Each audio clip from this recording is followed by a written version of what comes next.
One of the greatest things we were able to do is we'd been talking for a long time, maybe about 3 years, about having a place that we could come together, that we could work on just transition principles, that we could work on indigenous knowledge and bring our elders together with our young children and teach them traditional ways. And I just happened to run across the most beautiful 11 acres you ever saw in Southwest Louisiana. And the problem was it had a pipeline running through it, or was supposed to run through it, the Bayou Bridge pipeline. We were able to collect enough donations to buy that land that was in the path, and we stood strong on that land, and it was the only land that was not affected by the Bayou Bridge pipeline. They went around us. They were scared, rightfully so. In the meantime, we were working with landowners, and landowners had invited us to come out and be on their land. And so what you're going to see here in just a little bit, hopefully, is what happened in the swamp on land that we were invited to be on. In fact, very rarely were we not on land that we had permission to be on or invited to be there. And that's because they saw that we had that success really early on, that we were able to say we didn't want them there. And we said, when you stand strong together and in community, you can stop these pipelines. And by seeing that example, more and more landowners came out and said, can you please come to my land? Can you please protect me? And we did. We fought off the Bayou Bridge pipeline for close to 2 years. Yeah. And we threw everything at them but the kitchen sink. In fact, I think one time there was a kitchen sink. Just kidding, there wasn't. But that was that diversity of tactics that we were proud to say. We had a beach party. We played soccer out on the easement. We had something called Crawfish the Musical, which was a full musical involving crawfish. For some reason, it terrified them if we masked up. But if you mask up and you put on a red crawfish hat, it makes their whole damn day. I don't understand. We actually had workers that clapped at the end. They were so happy for us, you know. Yeah. We worked in navigable waterways and had kayaks out there for a month, a solid 46 days. We had people and kayakers that couldn't leave, and that was following the law. We did nothing wrong. The law says that you can be on navigable waterways, so we just stayed there and swam around a lot. Had some good time, good music and good food while we were at it. But you know, they had some diversity of tactics too. They came up with some things themselves. One of them was these anti-protest laws that are around, right? So as of August, we started getting felonies. I have 2 felonies myself, looking at 10 years in prison if those charges were to go through. So now we're fighting that bigger fight along with 14 other states out there that have passed these laws. And we're challenging those laws on constitutional grounds in court.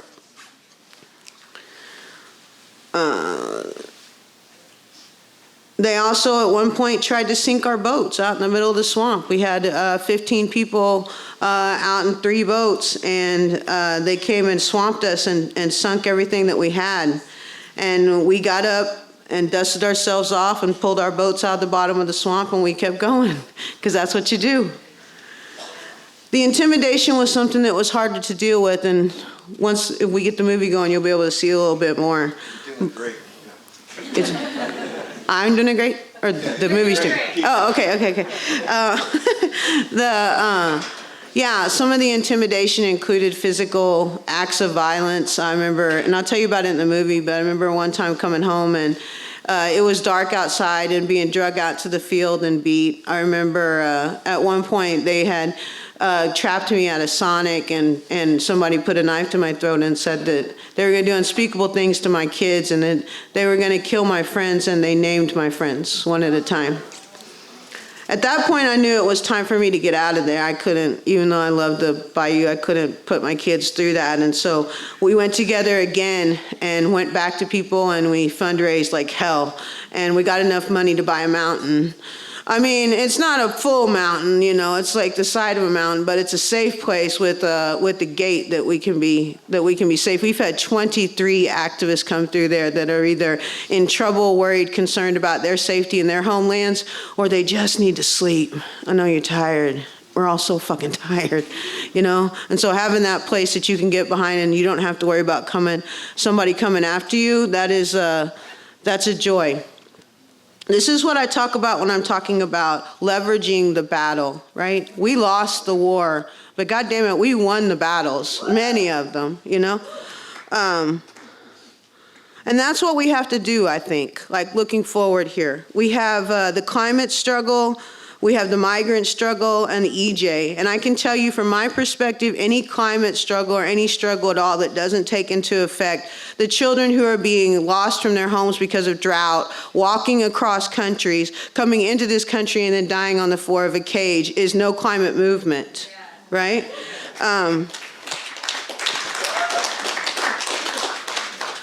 If you are involved in a movement, whether it's for the forests or for the oceans, and you're not considering black and brown people who are next to these refineries breathing in these airs that have asthma rates and cancer rates astronomical, you are not in a movement. You are working on an issue.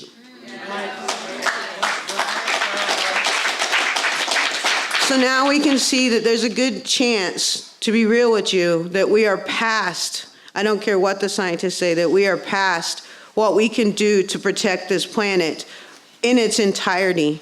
And so now we have to look at what it means to reduce harm and to leverage the battles that we have to get the most amount of good for the most amount of affected people, right? That means terrifying, scaring, I should say, the establishment and the systems as they stand. Because by shaking the foundation of those systems in a manner that's consistent of solidarity with all of these other groups will in fact affect change. It's honestly the only thing that ever has. And I agree with Ruddy. When it comes down to it, solidarity is radical revolution, and radical revolution is about allowing people to be their authentic self in their movement. I always say it, I said it on the movie you're about to see, but you can't tell a rabbit how to get itself out of the mouth of the coyote. That is not your job. You go after the coyote, and then we'll know whose side you're on.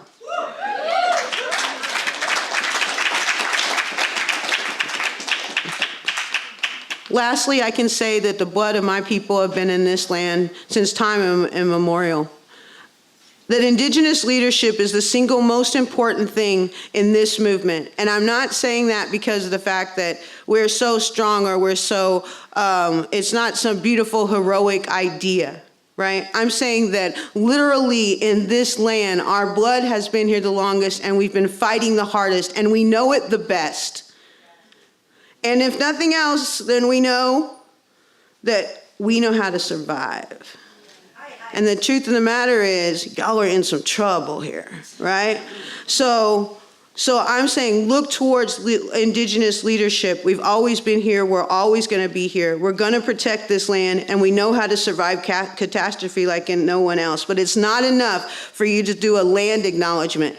At the beginning, you need to form relationships with us. You need to see how we interact with each other, because the truth of the matter is we didn't need a lot of the systems that were here before. And I was based on relationships and our love that we have for each other and for our mother. It is time to go back. It's time to go back to the heart of what we are as a people, as human people. And that is the radical revolution. And that's all I got, except for the movie.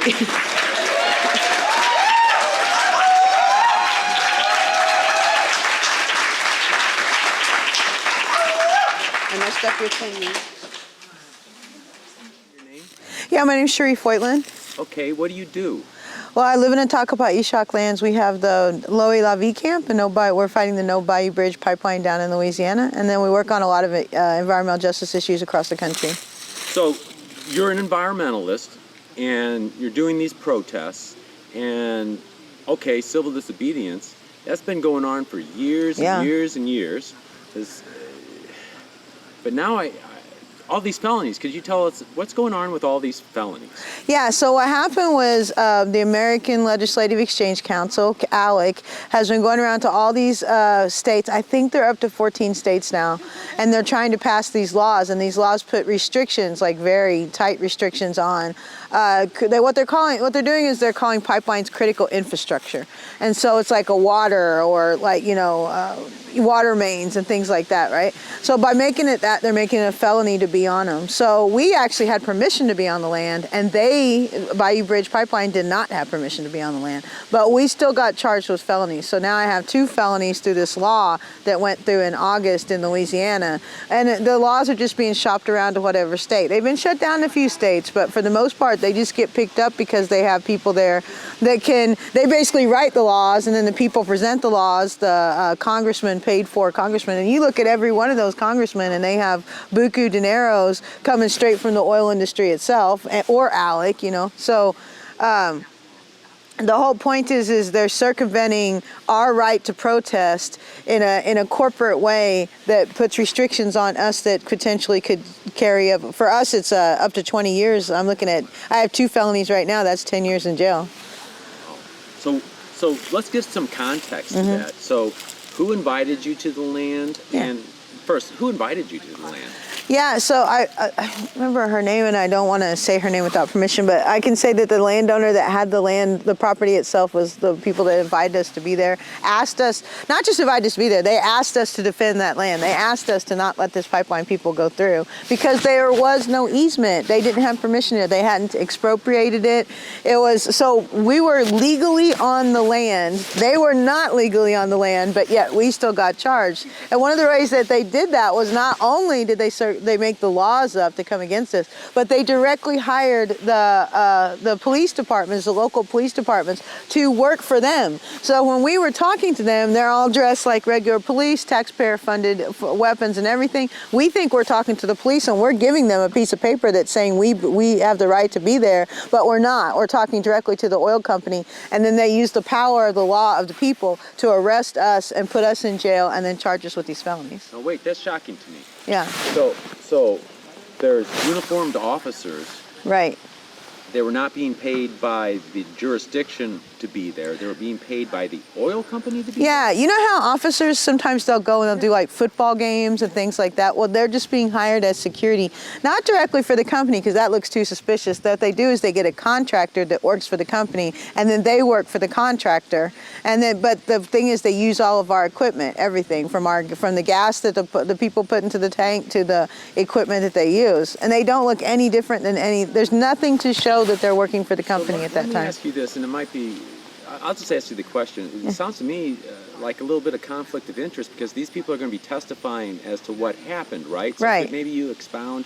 I mean, could you expound, or maybe, is there a conflict of interest with that? I mean, when people are arrested there, are they going through all the due process, legal stuff? Yeah, we even had people who were drug out of their canoes in a navigable waterway and then brought to the easement and then arrested on the easement by these cops that were not actually cops. They were working for the industry. So to give more context, I'm sure people have seen movies about this and that, but you guys were being like arrested for being there. You weren't tearing stuff down. No. We were just on the easement and just holding that space. That's all we were doing.